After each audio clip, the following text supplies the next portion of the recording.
ஜெய் ஸ்ரீ மாத்ரே நமக. ஜெய் குருதர், ஜெய் குரு பிரசரம். நமஸ்காரம். நான் கரூர்லேருந்து வல்சலா பணிக்கர், பிரசன்ன ஜோதிடர். இன்றைக்கி நம்ம என்ன பார்க்க போகிறோம் அப்படின்னா 2026, அதாவது 31/3/2026 1/4/2027 இந்த ஃபினான்சியல் இயரில் உங்களுடைய ஃபினான்சியல் ஸ்டேட்டஸு எப்படி இருக்க போகுது அப்படிங்கிறத பற்றி பார்க்க போகிறோம். வெறும் பொருளாதார விஷயங்களை மட்டும்தான் இதில் நான் சொல்ல போகிறேன். வேறு எந்த விஷயங்களும் சொல்ல மாட்டேன். அதுக்கு உங்கள் பொருளாதார வாழ்க்கையை இம்ப்ரூவ் பண்ணுறதுக்கு என்ன பரிகாரம் நீங்கள் செய்யணும் அப்படிங்கிறத சிம்பிளாக நான் சொல்லிடுறேன். அதை மட்டும் பார்க்கலாம். பொதுவாகவே உங்களுக்கு 7 சனி ஆரம்பிச்சிருச்சு. ஆனால் உங்களுக்கு வருமானத்தை கொடுக்கக்கூடியவர் யாருன்னா பொதுவாக 11ஆம் அதிபதி சனி. அவர் போய் விரயஸ்தானத்தில் இருக்கார், 12ஆம் இடத்துல. அதனால் இன்கம் ரொம்ப கொட்டுதுலாம் சொல்ல மாட்டேன். ஆனால் ஒரே ஒரு நல்ல விஷயம் இருக்குது. என்ன அப்படின்னா உங்களுக்கு குருபலம் இருக்குது. அதே மாதிரி 11ல் ராகு இருக்குது. இந்த ரெண்டுமே உங்களுக்கு நல்லது. 11ஆம் இடத்துல லாபஸ்தானத்தில் ராகு இருக்கிறது ரொம்ப நல்லதுங்க. அதே மாதிரி இந்த டிசம்பருக்கு அப்புறம் வந்து பார்த்திங்கன்னா, இந்த 2026 டிசம்பருக்கு அப்புறம் ராகு வந்து பார்த்திங்கன்னா உங்களுக்கு பயிற்சியாகி 10ஆம் இடத்துக்கு வராரு, உங்கள் தொழில் ஸ்தானத்துக்கே வராரு. அப்போ தொழிலில் வந்து நல்ல இம்ப்ரூவ்மெண்ட்டு உறுதியாக இருக்கும். தொழிலாக இருந்தாலும் சரி, உத்தியோகமாக இருந்தாலும் சரி, நல்ல இம்ப்ரூவ்மெண்ட் இருக்கும். அதே மாதிரி ஜூன் மாதம் உங்களுக்கு 4ஆம் இடத்துக்கு, உங்களுடைய ராசிக்கு 4ஆம் இடத்துக்கு குரு வந்துடுவார். அப்போ வந்து பொருளாதார வாழ்க்கை வந்து நல்ல சிறப்பாக இருக்கும். ஏன் அப்படின்னா 4ஆம் இடத்துல இருந்து உங்களுக்கு 10ஆம் இடத்தை பார்ப்பார். அப்போது பொதுவாகவே வந்து அடிப்படை என்னென்னா, நீங்கள் செய்யக்கூடிய தொழில், உத்தியோகம், ஜாப் இது எல்லாமே நல்லா இருந்துட்டாலே நமக்கு இன்கம் ஆட்டோமேட்டிக்காகவே வந்துடும் இல்லையா?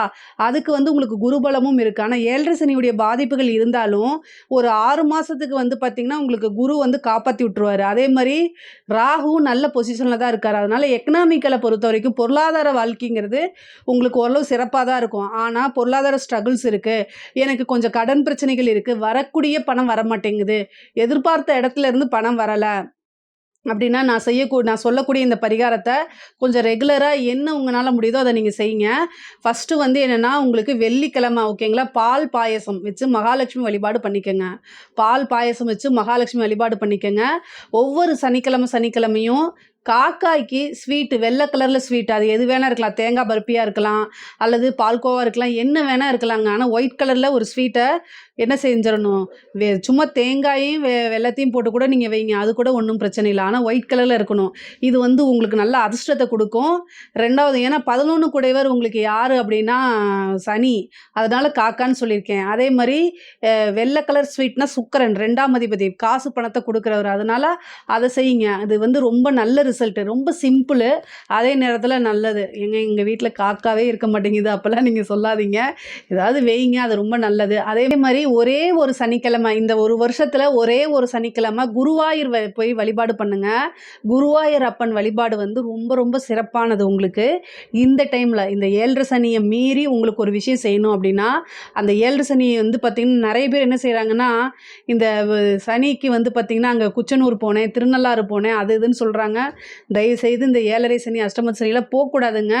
போயிட்டு வந்தால் இன்னும் பாதிப்பு தான் நடக்கும். பொதுவாகவே ஒரே ஒரு விஷயம் நல்லா ஞாபகம் வச்சுக்கோங்க, ஒரு கர்மா பேஸு தான் சனி வந்து கொடுப்பாரு. நம்ம என்ன செஞ்சுருக்கோமோ அதுக்கு பனிஷ்மெண்ட்டை கொடுக்கறதுக்கு தயாராக இருப்பார். அது எப்போ 7.5 சனியிலெல்லாம் கரெக்டாக கொடுப்பாரு. அந்த டைமில் நீங்கள் ஒரு தப்பு பண்ணிட்டீங்க அப்படின்னா டேரெக்டாக வந்து ஜட்ஜுக்கிட்ட போவீங்களா, இல்லை வக்கீல்கிட்ட போவீங்களா? வக்கீலை கூட்டிகிட்டு தானே ஜட்ஜுக்கிட்ட போவோம். அந்த வக்கீல் தான் நமக்கு சாமி மாதிரி, பரிகாரங்கள் மாதிரி. ஏன்னா அவர் நமக்கு வாதாடி தண்டனையை குறைக்கலாம், அல்லது தண்டனையே இல்லாமலும் செய்யலாம். அதுக்காகத்தான் நம்ம பரிகாரங்களும் தெய்வ வழிபாடுகளும் செய்கிறது. சரிங்களா? தவறுகள் நம்மளை அறியாமல் செய்கிறது, அது செஞ்சால் தான் மனுஷனும் கூட. ஸோ அதனால் அதெல்லாம் நீங்கள் வந்து கன்ஃபியூஸ் பண்ணிக்காதீங்க. இந்த சின்ன சின்ன வழிபாடுகளை செஞ்சு இந்த 7.5 சனி, அஷ்டமத்து சனி, இந்த ராகு கேது குரு இதுலேருந்தெல்லாம் தப்பிச்சுக்கிட்டு ரொம்ப நல்லா ஆத்மார்த்தமாக அன்போட நல்ல பீஸ்ஃபுல்லான லைஃப்பை ரொம்ப ஜாலியாக கொண்டாடுங்க. இது வந்து என்னென்னா குருவாயூர் போய்ட்டு வாங்க. அதே மாதிரி ஒரு வியாழக்கிழமை வந்து சனி பகவானுடைய குரு யார், காலபைரவர், அவருடைய வழிபாடு பண்ணுங்கள். நான் பரிகாரங்கள் என்னென்ன சொல்லியிருக்கேன் அப்படின்னா, வெள்ளிக்கிழமை பால் பாயசம் வச்சு மகாலட்சுமி வழிபாடு பண்ணுங்கள். இதெல்லாம் வீட்டில் பண்ணுறது. ஒரே ஒரு தடவை மட்டும் என்ன செய்யுங்க, குருவாயூர் போய்ட்டு வாங்க. சனிக்கிழமை ஒரே ஒரு தடவை குருவாயூர் போய்ட்டு வாங்க. வியாழக்கிழமை ஒவ்வொரு வியாழக்கிழமையும் காலபைரவரை வழிபாடு பண்ணுங்கள். இந்த காலபைரவரை வழிபாடு பண்ணுறதுனால உங்களுக்கு என்ன ஆகும் அப்படின்னா, சனியோடைய தாக்கம் கட்டாயம் குறையும். எப்படி வேணால் வழிபாடு பண்ணிக்கலாம். நீங்கள் இப்படி தான் வழிபாடு பண்ணணும்னு நான் சொல்லலை. ஏன்னா அதெல்லாம் கொஞ்சம் அது வந்து ரொம்ப சிரமமா நினைப்பீங்க. ஸோ நீங்க பூ போட்டு வழிபாடு பண்ணலாம். தீபம் ஏற்றி வழிபாடு பண்ணலாம். எப்படி வேணாலும் பண்ணலாம். ஆனா கால பைரவர வழிபாடு பண்ணுங்க. இல்ல என்னால கோவிலுக்கு வியாழக்கிழமை போக முடியல அப்படின்னா, என்னைக்கு போக முடியுதோ அன்னைக்கெல்லாம் நீங்க கால பைரவர வழிபாடு பண்ணுங்க. மேச ராசியில இருக்கக்கூடியவங்க நல்ல பொருளாதார வளர்ச்சி அடையணும் அப்படின்னா, இந்த பரிகாரங்கள கட்டாயம் செஞ்சுக்குங்க. இத செஞ்சீங்க அப்படின்னா, கட்டாயம் உங்களுக்கு பொருளாதார இம்ப்ரூவ்மெண்ட் அப்படிங்கிறது கிடைச்சிரும். ஆனா, உங்களுக்கு வந்து 2 கூடைய சுக்கிரன் வந்து ஒவ்வொரு மாசமும் ஒவ்வொரு ராசி கட்டத்துல இருப்பாரு. பொதுவாவே அவர பொறுத்தவரைக்கும் உங்களுக்கு பிரச்சனை இல்ல. நெறைய நன்மைகள செய்வாரு. கெடுபலன்கிறது ரொம்ப கம்மியா செய்வாரு. ஆனா, உங்களுக்கு 11 கூடையவர் பெரும் லாபம், தொழில் ஸ்தான அதிபதி சனி தான். அவரு விரயத்துல இருக்காரு. ஆனா, அது எப்ப வரைக்கும்னா, ஜூன் வரைக்கும் தான். அது ஜூனுக்கு அப்புறம் வந்து என்னன்னா, குருவோடைய பார்வை கிடைச்சிரும். பாக்கியாதிபதி பார்வை கிடைக்கும்போது, சனி வந்து நெறைய நன்மைகள தான் உங்களுக்கு செய்வாரு. அது போக தொழில் ஸ்தானத்துக்கு ராகு வந்துர்றாரு.